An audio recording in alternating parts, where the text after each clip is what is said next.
உங்களுக்கு ஒரு ஃப்ரெண்ட் இருக்காரு, அந்த ஃப்ரெண்டை பத்தி எல்லாமே தெரியும்னு நீங்க நினைக்கிறீங்க.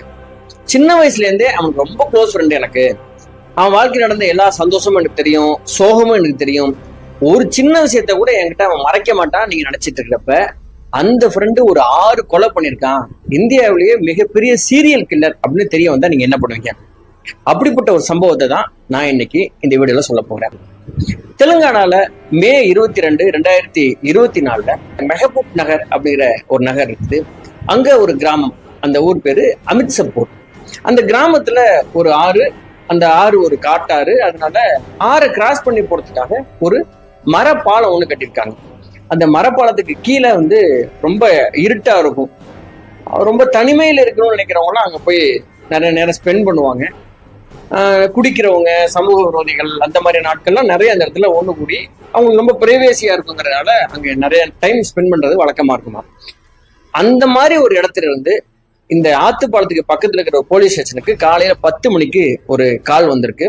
காலை அட்டன் பண்ண ஒரு போலீஸ், யார் அப்போசிட்ல பேசுறாங்க அப்படின்னு கேட்டா, ஆத்துப்பாலத்துக்கு கீழே இருந்து நான் பேசுறோம், இங்க 100-150 பேர் நாங்க கூடியிருக்கோம், ஒரு பொண்ணோட டெட் பாடி இங்க கிடக்குது, உடனே போலீஸ் வாங்க அப்படின்னு சொல்லி அந்த போன் கட் ஆயிருக்குது.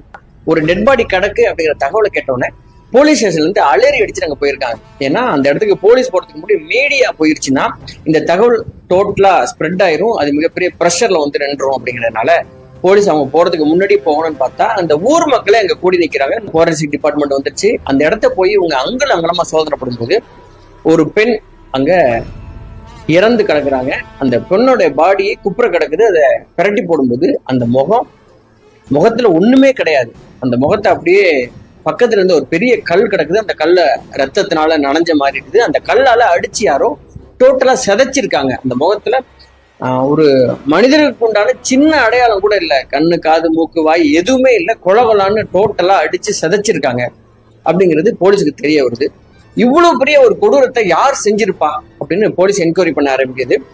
இந்த இடம் எப்படிப்பட்ட இடம் அப்படின்னா, நான் ஏற்கனவே சொன்ன மாதிரி ஒரு ஆத்துப்பாலம். ஆத்துப்பாலத்துக்கு கீழே நிறைய மரங்கள், புதர்கள் அப்படிலாம் இருக்குது. அதனால ரவுடிகள் இங்க நிறைய நேரம் ஸ்பெண்ட் பண்ணுவாங்க.